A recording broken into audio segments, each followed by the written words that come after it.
서울이라는 도시는 살다 보면 그 속에 가려진 진심이 어느 날 문득 드러나곤 하죠. 오늘 미지에게도 그런 하루가 시작되었어요. 서울에 다시 돌아온 지 벌써 6개월 후. 식당엔 아침부터 손님이 많았고 호수는 조용히 주방에 있었죠. 커피를 내리는 그의 손엔 예전보다 힘이 없었어요. 미지는 그걸 알고 있었죠. 한쪽 귀가 들리지 않았던 호수는 입모양만으로도 사람들의 말을 거의 다 알아들을 수 있었어요. 하지만 이제 다른 한쪽 청력마저 잃을 수도 있다는 걸 스스로 느끼고 있었던 거예요.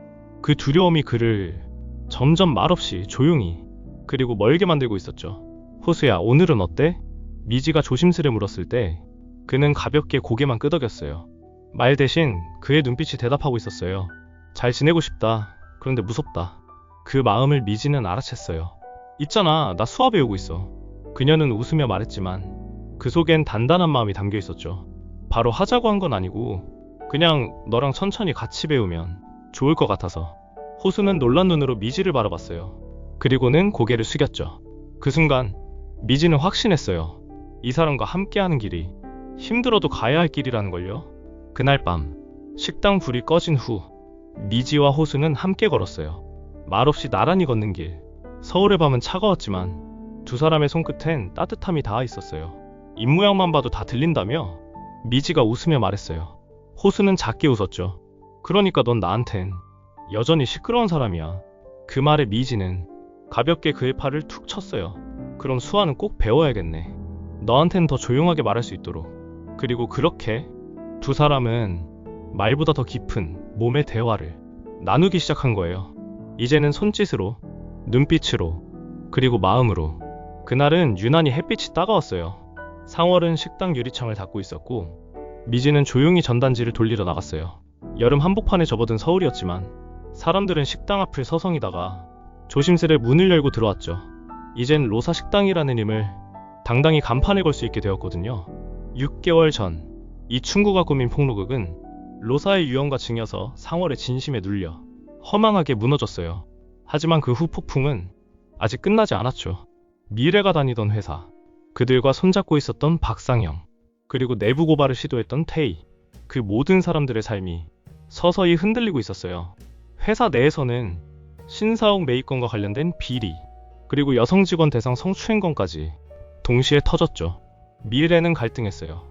세진과의 약속, 그리고 가족으로부터 받은 응원, 자신의 정의감 사이에서요. 결국 그녀는 결심했죠. 고발장에 도장을 찍고 회사 메일을 정리하며 자신의 노트북을 껐어요. 그 순간 세진은 그녀의 손을 잡고 말했죠. 너 진짜 멋있다. 한편 호수는 조용히 청력 검사를 다시 받고 나왔어요. 의사는 더 이상 희망이 없다고 했고 그 말에 그는 고개를 끄덕였어요. 하지만 이전과는 달랐어요. 그는 외면하지 않았죠. 집에 돌아온 호수는 미지가 벽에 붙여둔 수화 포스터를 바라보다가 자신도 조심스레 손을 들어봤어요. 사랑해. 서툴렀지만 그 한 동작에 담긴 마음은 모든 걸 말하고 있었어요. 저녁 무렵 식당엔 태희와 수연, 미래와 세진, 그리고 호수와 미지까지 모두가 모였어요. 상월은 조용히 된장국을 끓이며 가끔 미지의 얼굴을 바라보았고 그 눈빛은 말 대신 고마움을 담고 있었어요. 이렇게 웃을 수 있게 될 줄 정말 몰랐어요. 수연이 조심스레 말했죠. 그럼 이제 웃으면서 살아야지. 태희가 따라 웃었고 우리 다 잘 살아보자. 미래가 잔을 들었어요. 그날 저녁 상월은 처음으로 미지에게 시 한 편을 부탁했어요. 그때 로사가 이 시를 참 좋아했거든. 근데 난 읽어줄 사람이 없었어. 이젠 있네. 미지는 조심스레 책장을 넘기며 입을 열었어요. 한 사람을 기다립니다. 그 사람의 눈을, 마음을, 그리고 손끝을 기다립니다. 그 시를 듣는 동안 상월의 눈동자엔 그리움과 안도가 함께 스며들었어요. 그녀는 조용히 고개를 끄덕이며 이마를 만졌죠. 이제야 보내줄 수 있을 것 같아. 밤이 깊어지고 식당 불이 하나 둘 꺼질 때쯤 미지는 문을 잠그며 말했어요. 이제는 진짜 여기서 살아야겠다는 생각이 들어요. 호수가 뒤에서 대답했어요. 여기 너 자리야. 그 말에 미지는 웃었고 그 미소는 지난 11편의 이야기처럼 길고 단단했어요. 며칠이 지나고 서울은 어느새 가을에 접어들었어요. 로사 식당 앞 골목길엔 낙엽이 하나 둘 떨어졌고 호수는 조용히 그것들을 쓸고 있었죠. 이제는 두 귀로 세상을 듣지 못하지만 그의 눈은 더 깊어졌고 그의 손은 더 부드러워졌어요. 수화 공부는 쉽지 않았지만 미지와 함께라면 뭐든 해볼 수 있을 것 같았죠. 오늘은 괜찮아 배우자. 미지가 웃으며 말하면 호수는 고개를 끄덕였어요. 그 말은 어쩌면 그들이 서로에게 해주고 싶은 가장 간절한 말이었는지도 몰라요. 한편 한때 호수의 멘토였던 이충구. 그는 호수의 똑똑함을 아꼈고 법의 이상을 나눈다고 믿었지만 결국 둘은 다른 길을 택했어요. 호수는 사람을 위한 법을 택했고 이충구는 권력을 위한 법을 고수했죠. 그 갈림길에서 호수는 조용히 회사를 떠났고 이충구는 그런 그를 이해하지 못했어요. 하지만 시간이 흘러 자신이 벌였던 일들로 여론의 문매를 맞고 로펌 대표 자리에서 물러나게 되자 처음으로 자신이 틀렸을 수도 있다는 생각을 하게 됩니다. 호수야, 넌 늘 옳은 길을 가고 있었구나. 그는 그렇게 인정하며 조금은 늦었지만 변해가고 있었어요. 하지만 충구는 쉽게 무너지지 않았어요. 자기 방식대로 진실이라 믿었던 이야기를 쫓았고 그 과정에서 사람들의 마음을 다치게 했다는 걸 늦게나마 깨닫게 된 거예요. 그는 마지막으로 로사 식당 앞에 찾아왔어요. 다만 들어가진 않았죠. 멀리서 식당 안을 바라보다가 조용히 손에 들고 온 편지를 우체통에 넣었어요. 상월 씨께 미안합니다. 당신이 지켜온 진심을 제 잣대로 재단했던 걸 사과드립니다. 다음엔 조금은 덜 확신하며 살아가겠습니다. 그는 그렇게 돌아섰고 그 뒷모습엔 예전의 오만함 대신 조금은 달라진 사람이 서 있었어요.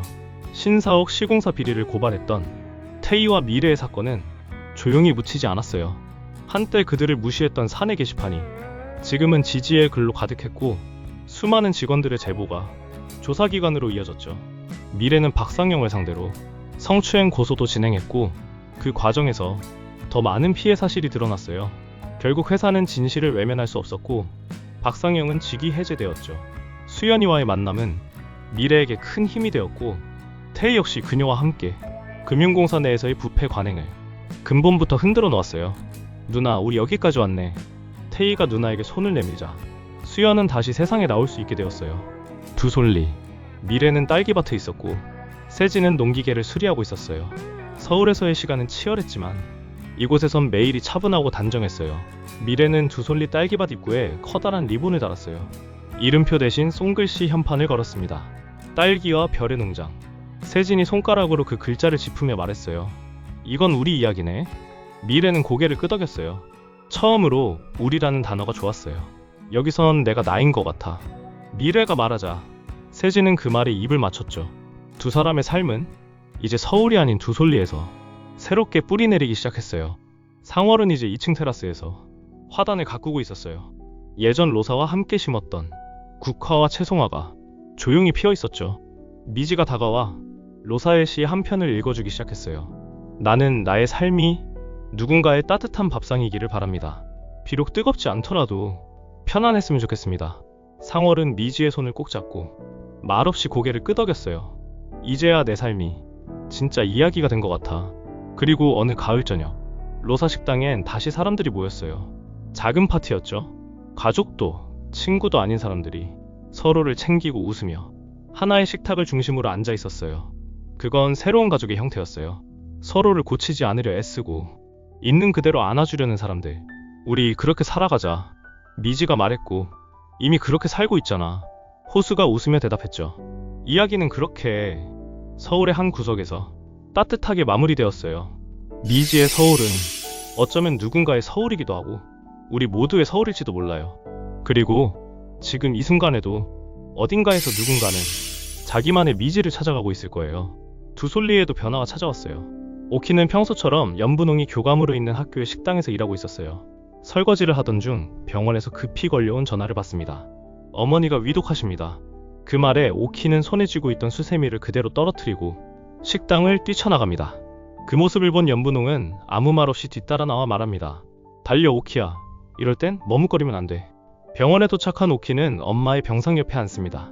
작고 여윈 손을 조심스레 잡으며 말해요. 난 엄마 사랑 못 받고 컸다고 생각했어.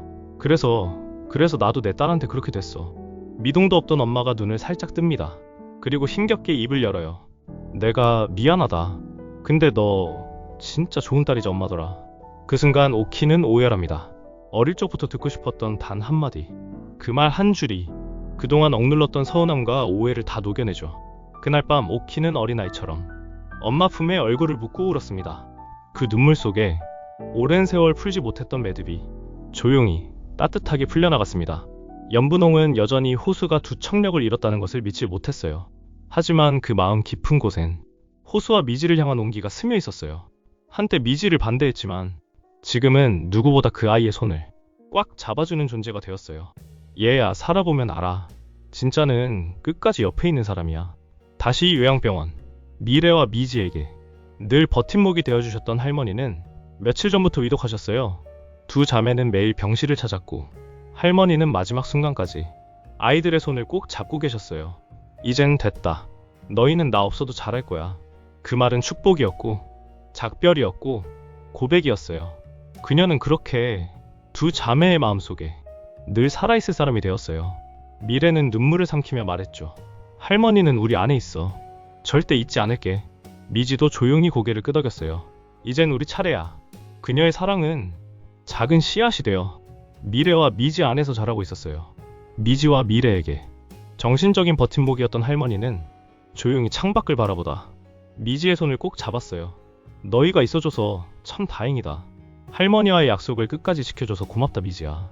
할머니는 더 이상 많은 말을 하지 않았지만 그 눈빛 하나면 두 자매는 언제든 다시 일어설 수 있었죠. 그녀는 삶의 끝에서 세상에 단 한 가지를 남기고 싶었던 거예요. 누군가의 삶에 따뜻한 햇살 한 줌이 되고 싶다는 것. 그 바람은 지금 충분히 이뤄지고 있었어요. 그동안 미지의 서울을 사랑해주셔서 감사합니다. 재미있게 보셨다면 구독과 좋아요 잊지 마세요. 새로운 드라마로 찾아뵐게요.